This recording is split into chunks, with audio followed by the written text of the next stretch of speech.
Hi folks, and welcome back to another fly tying tutorial. The fly you see in the vise has a flashback pheasant tail. So without further ado, let's get into it.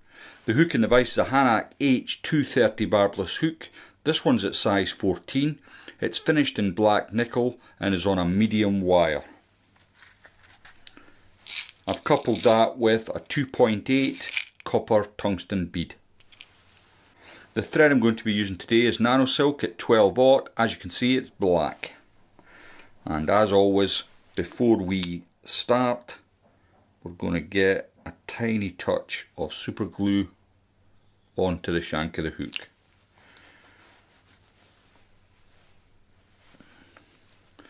I'll just spread that with my nano silk, and then I can catch in a little bump at the top here, just to hold the bead in place. Now, this is not particularly necessary for tying flies, but I just don't like the bead moving up and down the shank. So I like to keep it into place by building a little bump in there. Bring it all the way to the back of the hook. What I love about the 130s is the throat's really deep. So the throat is the part between the point of the hook and the bend of the hook. And I like this because it tends to hold fish a lot better. Now, the next thing I'm going to do is catch in my tailing fibres, and what I'm using is this Coq de Leon feather. I'm just going to take off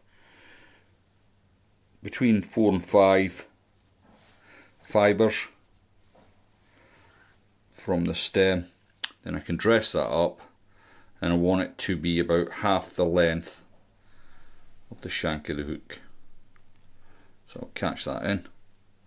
That looks pretty good. It's nice when you get it first time, no adjusting. I'm going to just catch a loop of thread around the back of the tail. It just helps stick it up. Seems to be everything sticking to my hands at the minute, but there we go. So we've got our tail in place. The next thing I want to get in is my wire ribbon. What I've got is some copper rib here that I've been working away with. This is at 0.1 millimeters, very thin. I'm going to catch it the entire length on my side off the shank of the hook. Now, the inspiration for this fly came from a photograph I seen on Facebook a few weeks back now. It was from Nathan Gittings. He had a fly, I think it was on a jig hook. It was, in fact, it was a completely different fly, to be fair, but the inspiration for this one came from that picture, and I will try and get a hold of it, include it in the video so you can see where I'm going with the fly that's in the vise. So the next thing I want to do before I do anything else is locate the little pearl strip that I've got off here. It's about 2 to 3 millimeters, and I want to catch that on the top of the shank. Now, this is where people go wrong a wee bit. When you're tying on, you don't want to just place it on the top, because if I place it on the top like this and then come round with my thread, what I'll do is push the material round to your side. So what I do is I'm going to start it on my side, and then it will roll onto the top of the shank of the hook. And once you've got it there, it's much easier to get it into place. So again, I'm going to come back. I want to come back all the way to where my rib is. This has got to cover everything. So make sure that's in place, and that's coming back out the way. Now, the next thing I'm going to do is tie in the body material, and what I'm going to be using is some pheasant tail. I think the picture I just showed you there, Nathan has used just thread on his fly, but I'm going to use some pheasant tail. Certainly in size 14, it's not a big chore to tie in some natural materials. I do think it helps with the look of the fly. Certainly when you're getting down into the 18s and 20s, maybe using thread is much easier. In fact, I know it is. So I'll just catch that pheasant tail in all the way down to the back of the hook.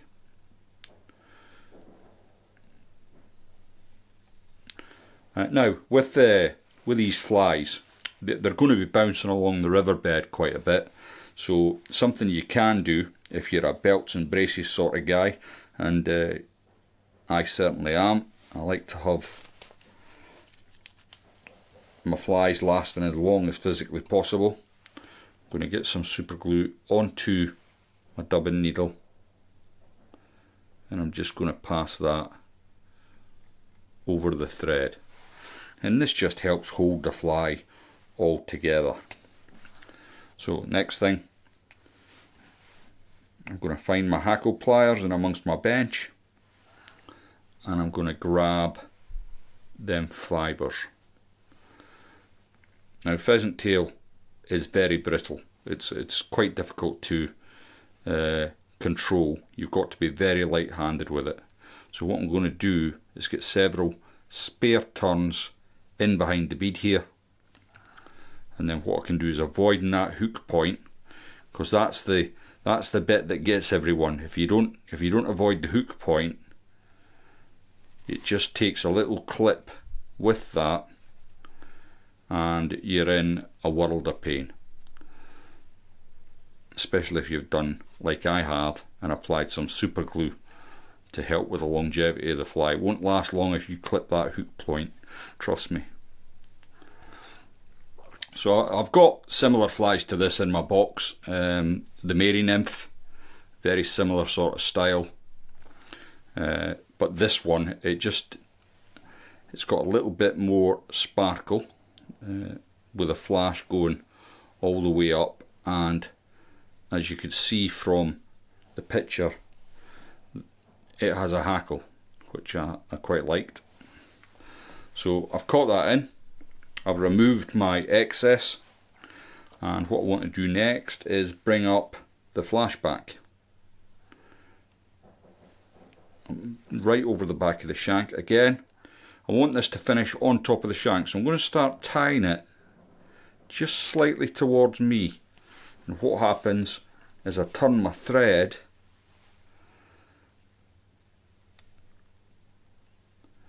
that bends up onto the top, so I can just turn that and show you. You can see that the flashback is lying perfectly on top, and if it's not, you can always adjust it a little bit, not just it, and come in and remove that, and there's enough there for another few flies. And I will be tying up these, certainly in this style, probably down to size 16, and then with the other ones, the smaller ones, which I'll do, you've got to reduce the size of your material so that the flashback will be a lot thinner, and eventually I'll get to the point where with the very, very small ones, I'll be tying them with a thread rib instead of wire. I just think it's got all the attributes of being a really effective nymph. So it's got that little trigger point in the flashback, and it's also got the naturalness because of the pheasant tail. So I'll just remove that, and that's looking pretty good. So there's my flashback, and I'm pretty pleased with that. So before I catch in my hackle, I'm going to just get a little bit of wax onto my thread. Now what this does is it helps grip the feather. Nano silk's quite a slippy silk to be working with, so you want to just add a little bit of beeswax. Now what I've decided to do, and I did hum and haw with this, I was going to add a CDC feather with a hackle over the top, and I may still try that later on, but for this one all I'm going to do is add a partridge hackle at the front here. I think going back to Nathan's original tying, he's used Coq de Leon. Must be made of money. I'll not be hackling with Coq de Leon today, folks. So partridge, it's just as nice, I think, but the downside to it, of course, is it's very difficult to work with, especially in these smaller sizes. So I'm going to catch that on as gently as I can at the tip. There we go. And I've got my little handle here, which I'll attach my hackle pliers to. Now, I'm ever so gently going to bring this round. I only want 2 turns. So when it comes round again, I'm going to meet it with my thread like so. Now, unfortunately, I've got this finishing on your side, which I didn't really want to do because I need to see what I'm doing. So excuse me while I tilt my vise, and I'm going to come in, simply take that away. Now, even though I've only done a turn and a half, that's looking pretty bushy to me.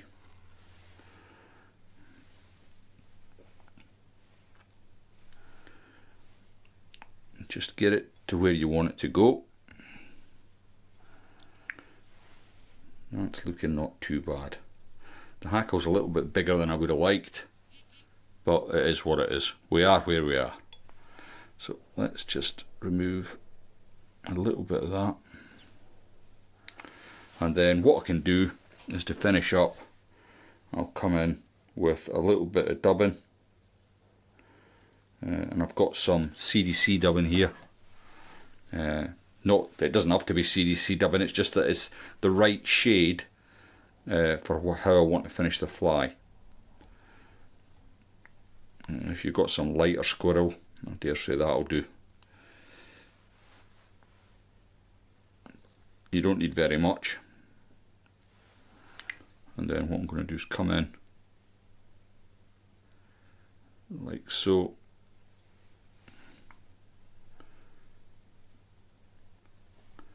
And catch that in.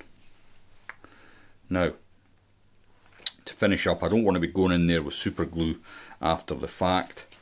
So what I'm going to do is add a little bit to my silk before coming in with the whip finish tool.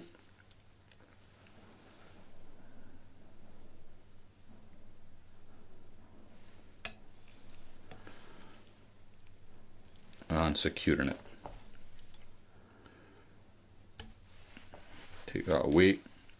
Grab my dubbing brush just to try and tease out a little bit of the CDC.